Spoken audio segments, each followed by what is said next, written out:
Now this, believe it or not, is a new version of the VW Polo. But don't feel too bad if you can't tell the differences from out here though. Most of them are tucked away inside or out of sight.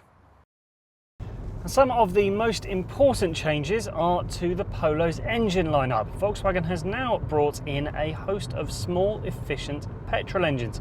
The two of these are the 1 litre versions that you get in the even smaller Volkswagen Up city car. As you would expect, these engines are only really best if you're going to be spending most of your time driving around town.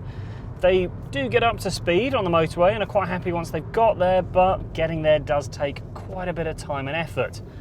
So if you want to go at higher speeds a little bit more often, then you're better off with the engine that's in this car, and that is the 1.2 petrol engine. And this is the 89 brake horsepower version. It's a bit of a strange one. There's nothing wrong with the engine per se, it's just that Volkswagen's going to replace it before too long with a turbocharged 1 litre petrol. In the meantime, this engine is smooth, it's efficient, and it is quite happy to overtake with more than one person on board. Now, it's fair to say that the Polo has never really, in any of its versions, been that dynamic a car to drive. Now, Volkswagen has looked to address that with this car, and they've lowered the suspension by a few millimetres, and it does actually help a bit. It's made it a little bit more composed going around corners. Unfortunately, when you lower suspension, it can have an adverse effect on the ride, and that is what's happened here. It's just that little bit more jittery than it was before. In any case, the steering is still a little bit vague, to be honest, and a bit numb, so it's never going to be that much of a sharp, responsive hot hatch. And one thing that is absolutely brilliant for a small car, because you don't normally get much in the way of sound deadening in cars like this, is the noise on the move.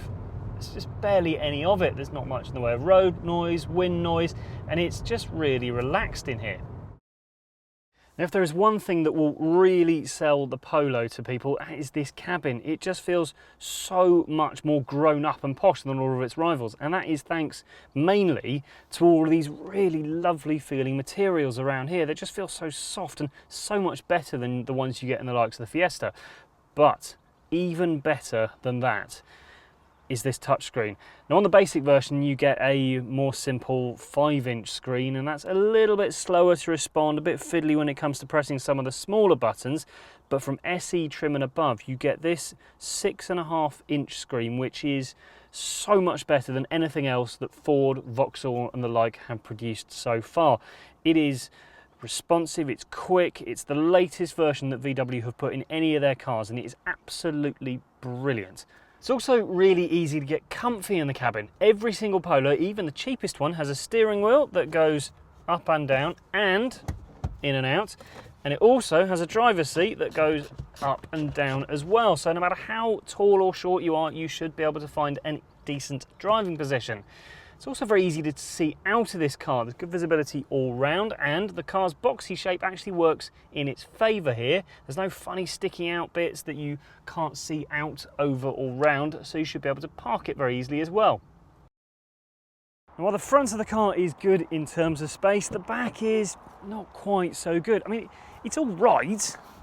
It's a fully grown adult. I've got an okay amount of headroom, but when it comes to legroom, it's average at best, and just not as much as you get in equivalent rival cars. If you've got slightly smaller passengers though, you'll be absolutely fine. This door opens wide enough that it is perfectly easy to get in and out with any trouble. And the boot, like the back part of the cabin, is only really average at best. It's not the biggest in the class in terms of size, but it is a nice even shape. There's nothing really particularly clever about it though. You do get, only on SE models and above, however, this adjustable floor, which hides away a decent underfloor storage area. Folding the seats isn't the simplest procedure either, which that's not strictly true. You can just drop them in one quick movement, but if you do, you don't get a totally flat loading bay. If you want that, then first of all, you've got to flip the seat bases up and then drop the back part. So it's not really a one-handed manoeuvre. Now, the Polo is actually cheaper, pound for pound, than direct rivals like, say, the Fiesta.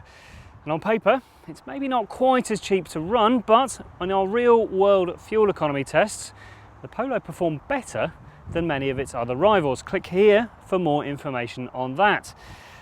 Now, entry-level models do come with a fair bit of kit. You get DAB digital radio, Bluetooth and a USB connection, but personally we would step up to the SE trim. And that brings things like air conditioning, 15-inch alloy wheels, that adjustable boot floor and that larger touchscreen.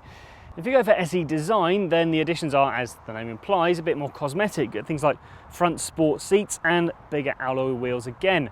SEL, however, is where the toys really start to come in. You get things like parking sensors, cruise control, and a front armrest. The Polo came about halfway down in our latest JD Power customer satisfaction survey, but Volkswagen as a brand did pretty well, with quite a few models right up the top. Click here for more information on that. And in the latest Euro NCAP crash tests, the Polo did particularly well. It earned the full 5 stars and a load of praise for its protection of adult and child passengers alike. Now, there are two main issues with the Polo. It's not exactly riotous fun to drive, and it's not the most practical car when it comes to the back seats and the boot. But for most people, on a day-to-day basis, that really won't, and for that matter, shouldn't be a problem. In so many other ways, it is a fantastic little car. It has got a cabin that blows the opposition absolutely out of the water. It's quite affordable to buy and to run, and it will hold on to its value really well, so it'll be worth a decent amount when you come to sell it in a few years' time. It is one of the absolute best small cars out there. So while you're here, you'll want to check out the rest of our videos, including that one of the Fiesta, so click here to do that. And before you go, please do subscribe to keep up to date with all of our latest videos, so click here to do that.